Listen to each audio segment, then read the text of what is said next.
In the Church of Jesus Christ of Latter-day Saints, the patriarchal priesthood is sometimes understood as one of types or orders of priesthood. The two commonly known orders of the Aaronic priesthood and the Melchizedek priesthood. The patriarchal priesthood should not be confused with the calling of the patriarch. The patriarchal priesthood is associated with the patriarchal order found in Mormonism and is especially connected with celestial marriage.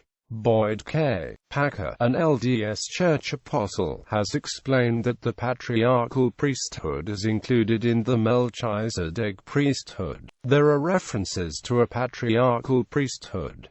The patriarchal order is not a third, separate priesthood. Whatever relates to the patriarchal order is embraced in the Melchizedek priesthood. All other authorities or offices in the Church are appendages to priesthood. The patriarchal order is a part of the Melchizedek priesthood which enables endowed and worthy men to preside over the posterity in time and eternity. History. In Nauvoo, Illinois on August 27, 1843, while the Nauvoo Temple was being constructed, Joseph Smith, the first president of the Restored Church of Christ, taught, using Hebrews chapter 7 as background material, the three head orders of priesthood. There are three head orders of priesthood referred to here. First, the king of Shiloh had power and authority over that of Abraham, holding the key and the power of endless life. The Melchizedek priesthood holds the right from the eternal God, and not by descent from father and mother, and that priesthood is as eternal as God himself, having neither beginning of days nor end of life. The second priesthood is patriarchal authority. Go to and finish the temple, and God will fill it with power, and you will then receive more knowledge concerning this priesthood. The third is what is called the Levitical priesthood, consisting of priests to administer in outward ordinances, made without an oath, but the priesthood of Melchizedek is by an oath and covenant. The Holy Ghost is God's messenger to administer in all those priesthoods.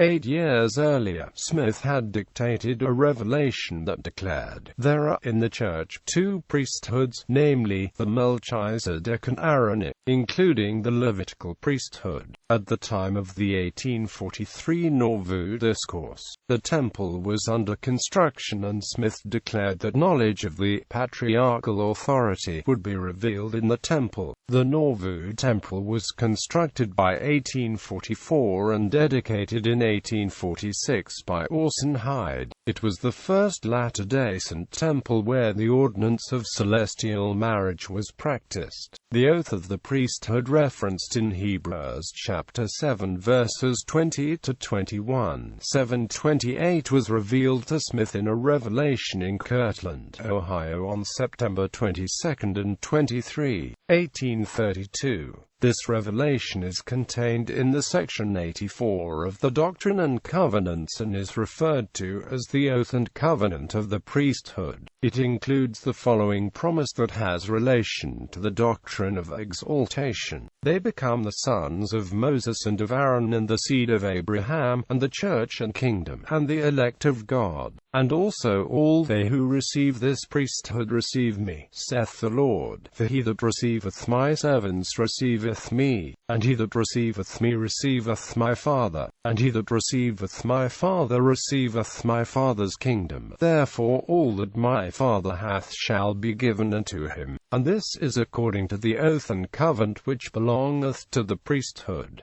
Bruce R. McConkie wrote regarding the subject, those who shall hereafter rule and reign in eternity as exalted beings will form a patriarchal chain which will begin with Father Adam and spread out until every exalted person is linked in. Exaltation consists in the continuation of the family unit in eternity, and every family which so continues will find its proper place in the eternal organizational framework which the Almighty has ordained. None will be forgotten. Unworthy mortal links will be dropped in eternity, for there is no family in which all generations will attain exaltation. Later generations of worthy families will be welded into the links formed by their ancestors who became worthy of a like exaltation with them. All those after the day of Abraham who still live as to be worthy of a place in this great patriarchal chain will be welded into Abraham's lineage and shall rise up and bless him as the father. The word patriarch means father ruler, and part of the doctrine of the LDS Church is that there cannot be a patriarch without a matriarch.